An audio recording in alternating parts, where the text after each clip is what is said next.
welcome to the new JFK show number 142. I want to personally thank everyone who prayed for me. As you can tell, my eyes are healed.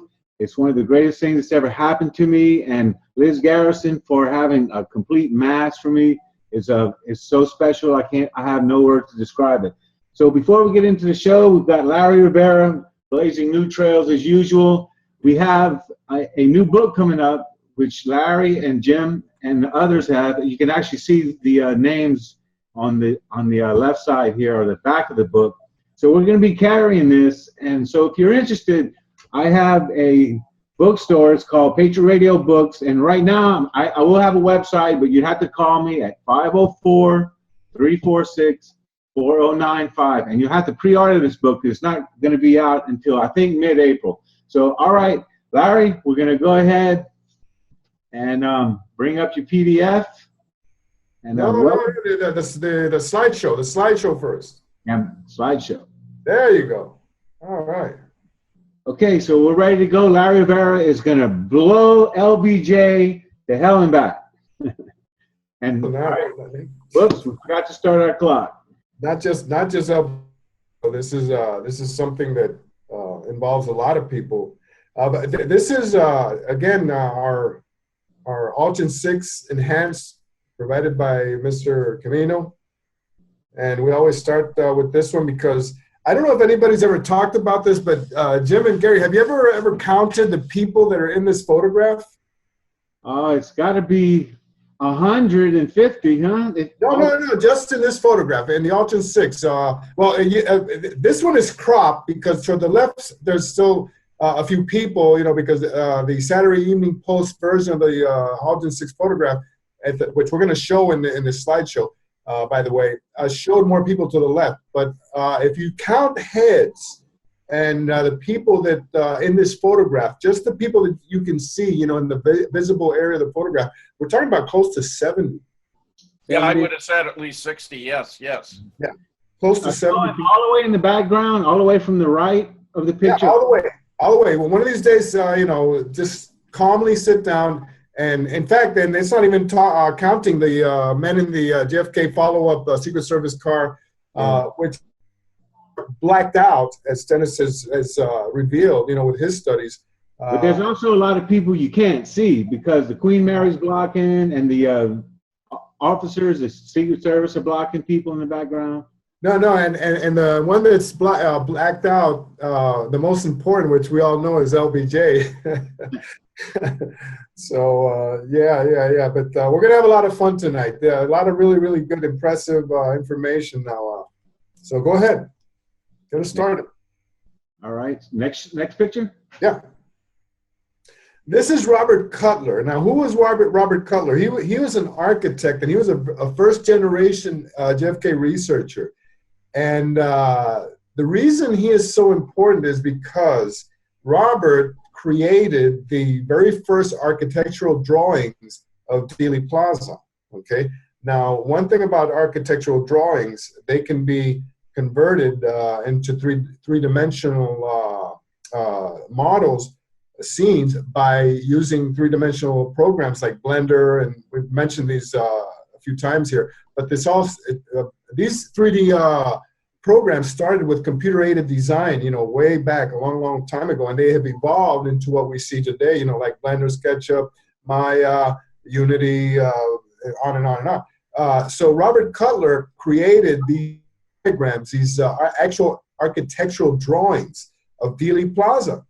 Okay, now, why are these important today? Because we can use what he created back in the early 60s, mid-60s, and we can use that to reenact and recreate a three-dimensional model of Dealey Plaza. Okay, if you go to the next slide,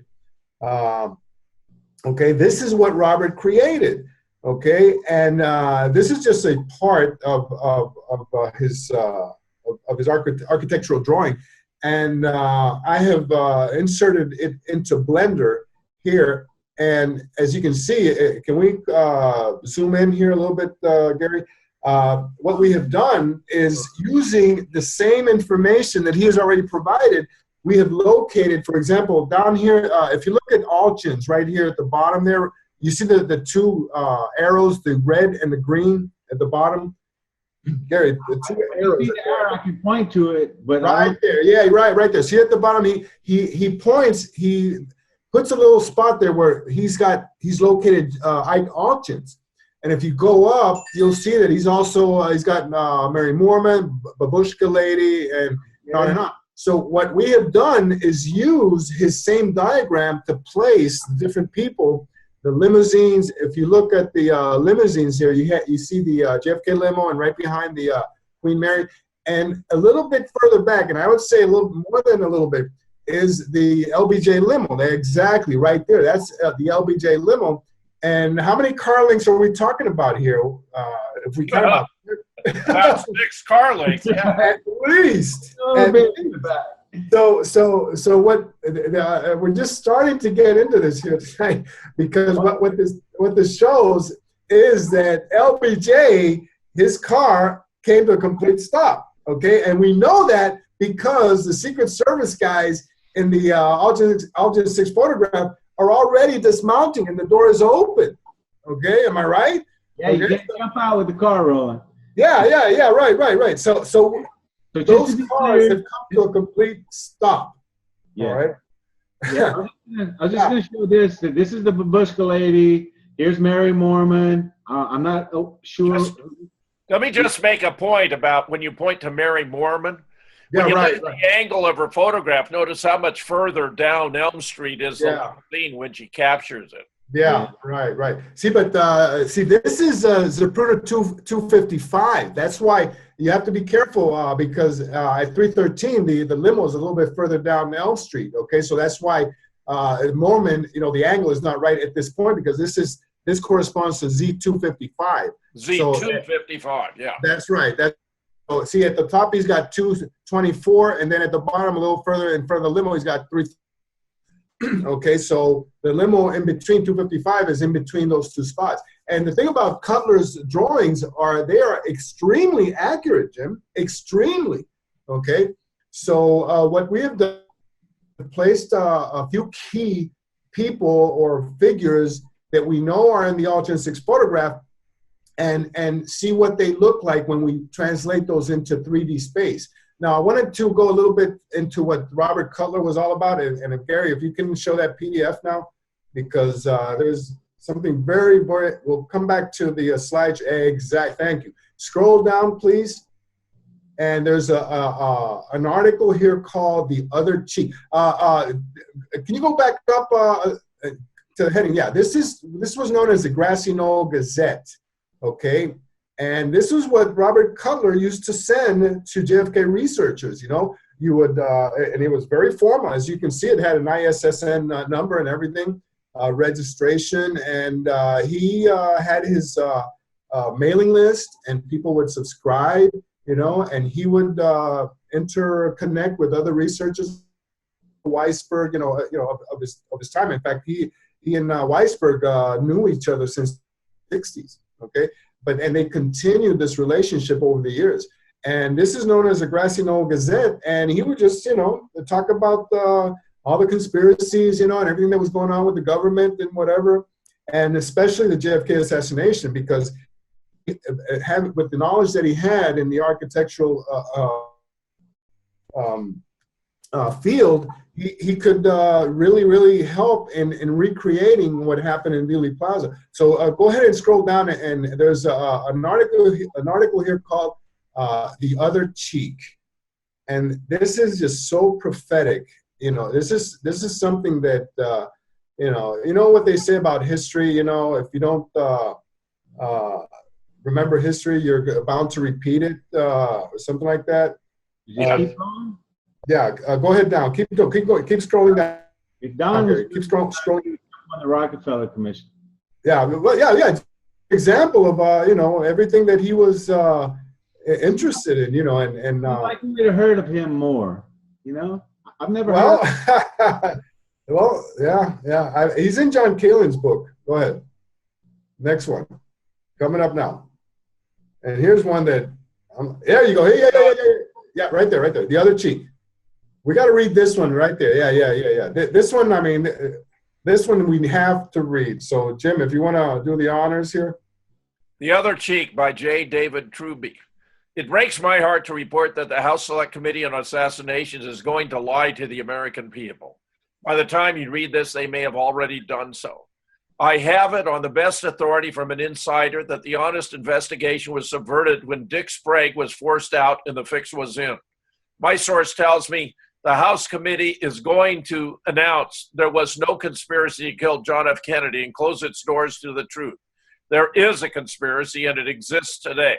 The American public, I feel, knows there is a conspiracy behind Kennedy's murder.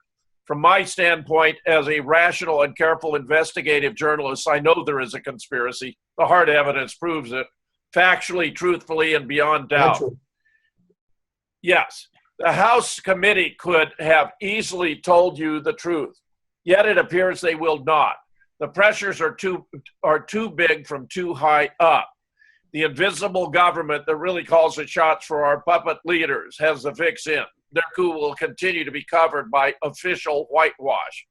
I had placed as much faith as I, a tarnished idealist, could muster in the committee. The original staff investigators were good people. The chief cop was Richard A. Sprague, a hard-nosed and honest man. He didn't last long. The Washington system poisoned them off, and the power group replaced the honest man with more puppets. The honest ones with more puppets. I've just today corroborated all this with a former staff investigator, an insider who is too big and classy a person to spill sour grapes. What this person told me is a gut-felt truth. The American people are going to be sold out by the committee of gutless wonders, I was told point blank. The fix is in. Some people are pulling some strong strings. They don't want the truth to come out officially.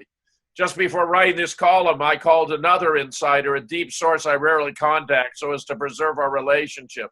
I had left this source alone because I didn't want to cause any sort of personal interference on his honest investigation of the Kennedy assassination. Today I broke that pledge and we talked. He totally confirmed the worst. The American people will again be lied to. They're going to say Oswald acted alone, which is an absolute crock of shit, the source told me.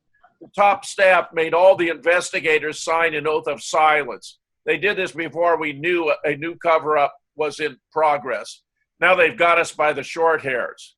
I cannot believe the men behind Kennedy's murder could be so cynical and arrogant as to risk yet another cover-up. They must be very sure of their absolute power. My source agreed. I suspect they are counting on the fact they have the media snowed and that the average American has a short memory.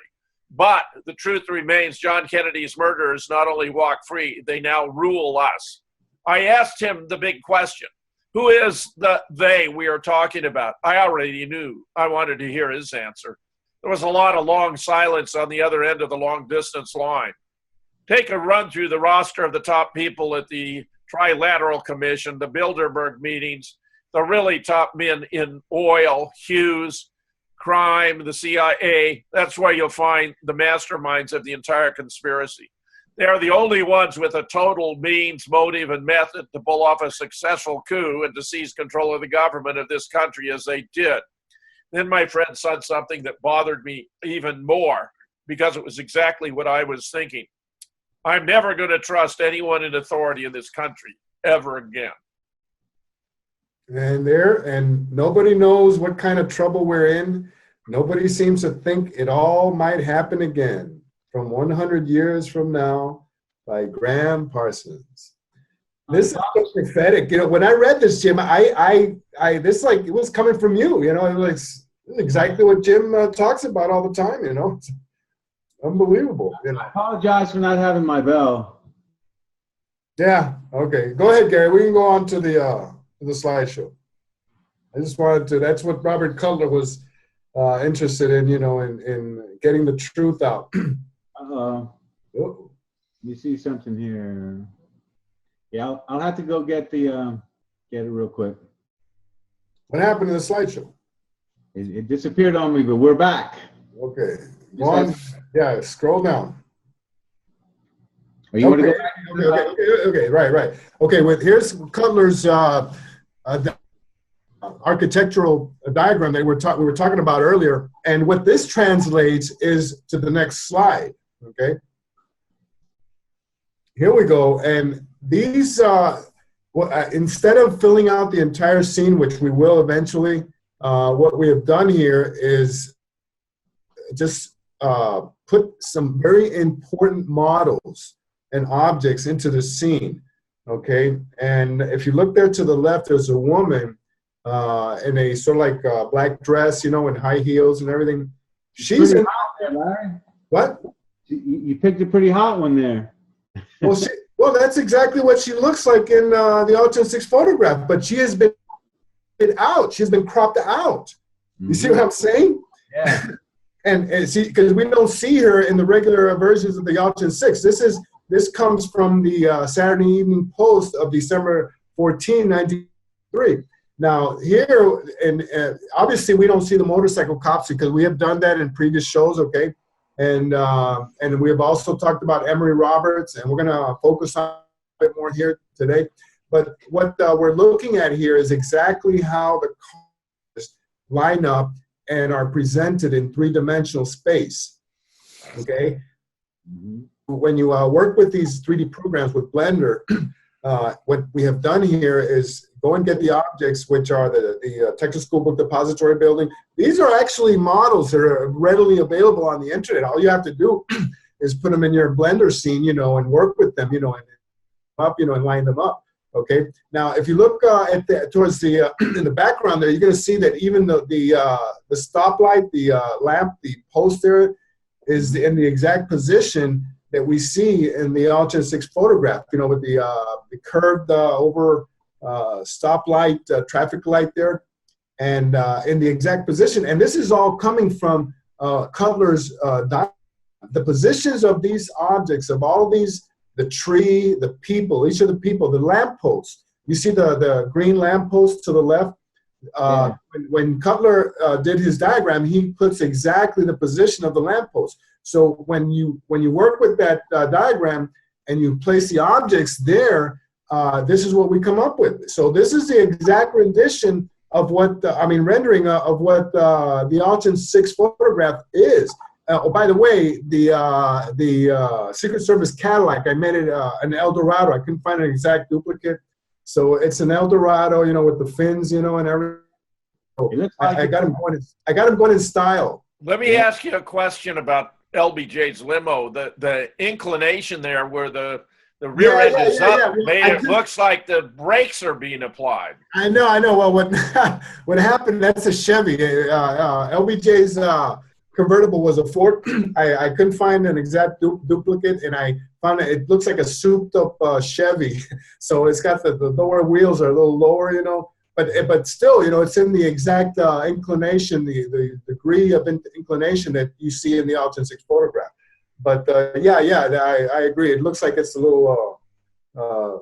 It's probably correct for now. Hitting the brakes. Yeah, go ahead, Gary. Linda didn't want to be anywhere near where they'd be shooting. Yeah. At least 6 car lengths behind. This is Emory Roberts, okay? And he's got that big blob, you know, covering his face. Well, because he's got a microphone up to his mouth. That's right. Well, we're going to, and we even have a model of a microphone. Okay, so go ahead and to the next slide. This is the animation because I found a photograph of him on Main Street, okay? And he doesn't have anything. Shooting. Prior slide. Gary, can you go back to the prior slide? The first slide? Yeah, that's it. Now go, no. Okay, now go back again. No. Oh, you mean the other one? Forward, yeah. Go back between. Yeah, see, this is a photo that we found of the motorcade on Main Street. Okay, and as you can see, nothing covering his mouth at all. Yeah, no name watch. Right. Now go on to the next one. Oops. Okay. No. Okay. Now that's what he looks like in the Altgens 6 photograph. Mm-hmm. Now go on. Forward. Yeah, forward. Okay. That's okay. Now one more. Okay. Now this is a close-up of the Altgens 6 photograph of the model that we have, okay? We got all the people there over there in the background, you know, in the doorway. But look at Emery Roberts now as the model is presented, you know, without any of that stuff, you know, covering his face. You know, he's got a microphone in his hand and he's talking. He's talking on that microphone, okay? So he was a key player in coordinating the assassination. Well, I'm thinking, Jim, since, you know, and this is like, I got a little, you know, something in here very special. You know, he's got Greer there.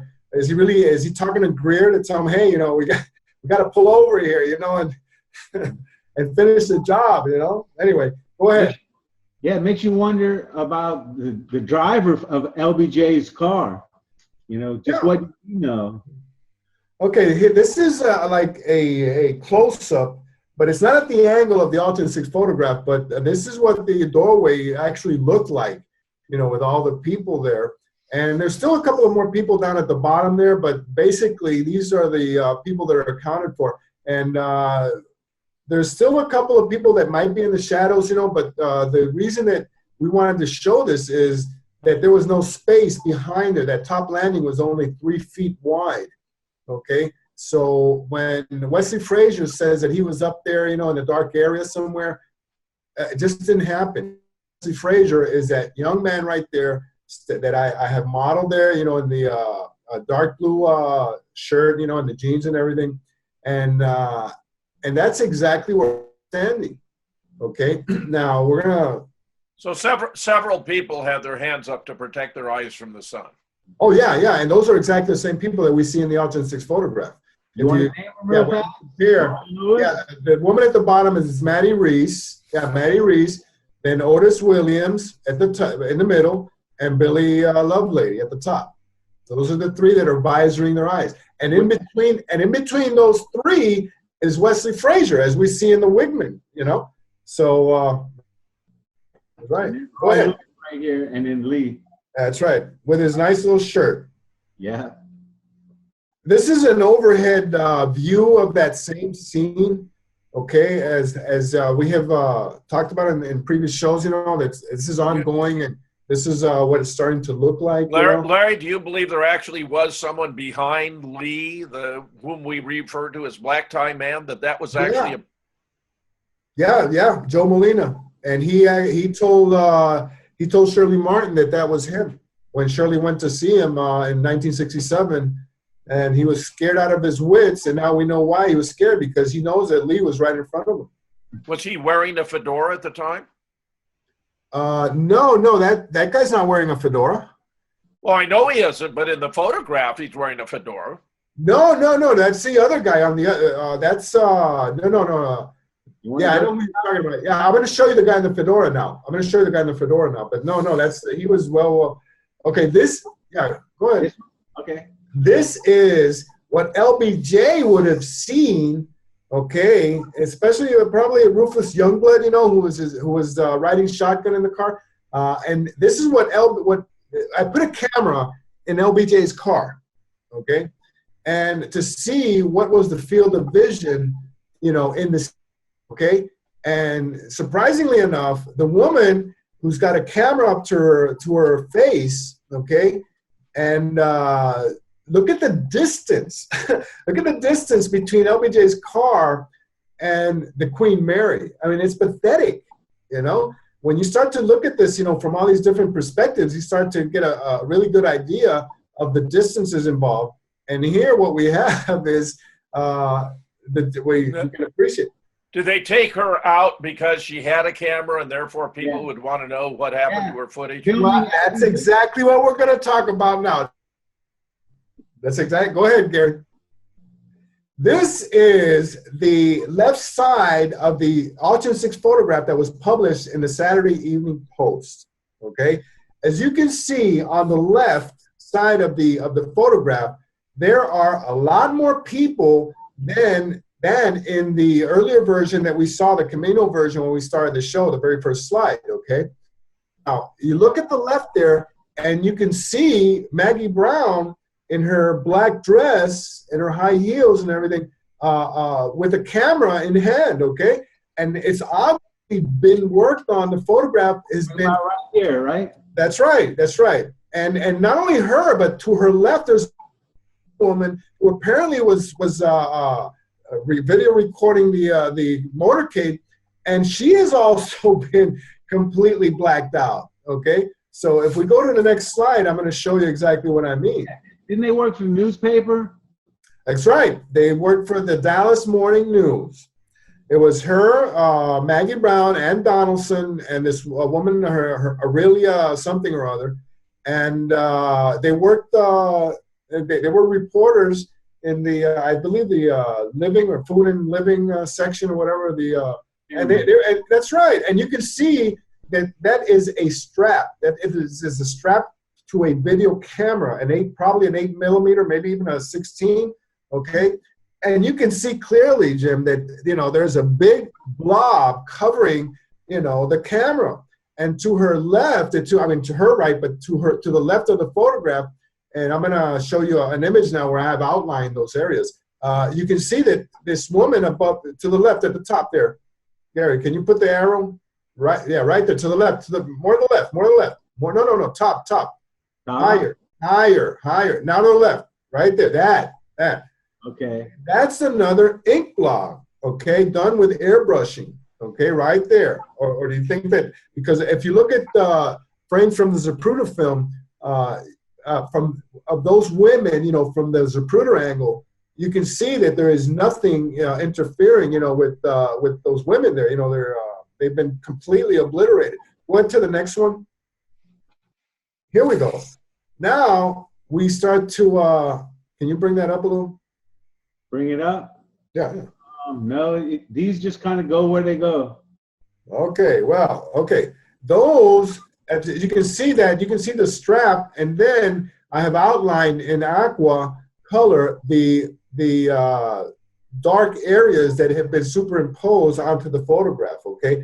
Now, this is what they didn't want you to see. This is, very obviously these women were taping, they were recording the motorcade, okay? And this film has never seen the day of light. This is, the light of day. So, this is something that, has never even been talked about. The only person that I know that has ever mentioned this has been Roy Schaefer. Go ahead to the next slide. And this is what Maggie Brown would have seen in her camera. What I did is I placed a camera over right at the position of Maggie Brown's camera, and I just let it, show exactly what the line of sight would have been. Well, if she would have been filming Lyndon ducking, obviously they couldn't allow that to be emerged. Obviously. Plus, her job was to get everyone, not just the president, but all the other senators, vice president, congressman. Yeah. Well, Yarborough was in that car also. But this is why they, deep six that video from that camera. It's pretty obvious here. Once you see the perspectives, and the field of view of the cameras and everything, and what all these people were seeing, during the event, then you start to realize, hey, wait a minute, something's going on here. The building to the left, obviously, is a Altgens. What you're looking here is up Elm Street, okay? And go ahead, next one. Yeah, it would have been one of the most important videos of the assassination. That's right. And this is the last slide, and this one's for Jim, okay? This is the view from the second floor of the Altgens building, okay? And I figured that I'd throw this one in there, Well, this is another reason why Lyndon slowed down so much, to create more space so the shooter from that location wouldn't be, have an obstruction. This is already a Z255. Later on, I'm going to reverse it, and bring the limo, back to the position where Tony Izquierdo nailed him. Yeah, but of course we still have the Secret Service vehicle in there somewhere. That's right. Well, that's right. At this point in time, which is Z255, don't forget, all these angles are from Z255, but from different positions of the different cameras, But in this one in particular, you see the LBJ limo, the LBJ car, and then in front, that is the Queen Mary. In front of the Queen Mary is Kennedy's car. Okay, so what you're seeing is the field of view that would have been provided to somebody there in that second floor of the Altgens building. This is already, the motorcade has already passed by, but, so obviously the reason I put this up there is because when Nestor Izquierdo hit JFK in the back, it was earlier, the car was up Elm Street, much closer to him, okay? And probably when they the turn where it would have been a clearer shot. I don't know. What do you think? Yeah, but they had to get it into the triangulated location. They couldn't let him take the easier shot. If there'd actually been someone in the sixth floor of the book depository, the easiest shot is the limousine is coming up Houston. That's right. Yeah, right. Like Garrison. Yeah, I did that JFK Reloaded, that interactive game, and I would regularly take them out there. It was effortless. I'd take out Greer. The car would come to a halt. I'd pick off everyone. Yeah. I mean, I did it again and again. In JFK, the movie, they call it, it's a funnel shot. Mm-hmm. Yeah, but what it is, remember Greer missed the turn and had to stop and back up. That is trying to shoot, for God's sakes. When you're backing up, you have to be stopped to put it in reverse. Well, what Greer did, he miscalculated the turn. And he mistook that little road right in front of the book depository for service road. And he almost jumped the curb there, Yeah. Roy Truly was very graphic about it. But he might have been told to take a wider turn so he could set him up for the shot from the second floor. Yeah. Well, but they can't shoot him there. They've got to wait until he's further down where all the shooters can fire at him. 3 shots from behind. So at what point of the Z film do you think that Izquierdo got him in the back? Early or in Z? No, he didn't hit him in the back. That was from the top of the county records building. That was the deputy sheriff Weatherford. Harry Weatherford. Yeah. Okay, well, which one then? They fired 3 shots. One missed and hit the distant curbing and injured James Tague. Another missed and hit the chrome strip over the windshield. And the third hit him in the back of the head after Greer had brought the limousine to a halt. Okay. So which one was the Izquierdo shot? He fired all 3 of them. Oh, all 3? Oh, yeah. He fired 3 shots.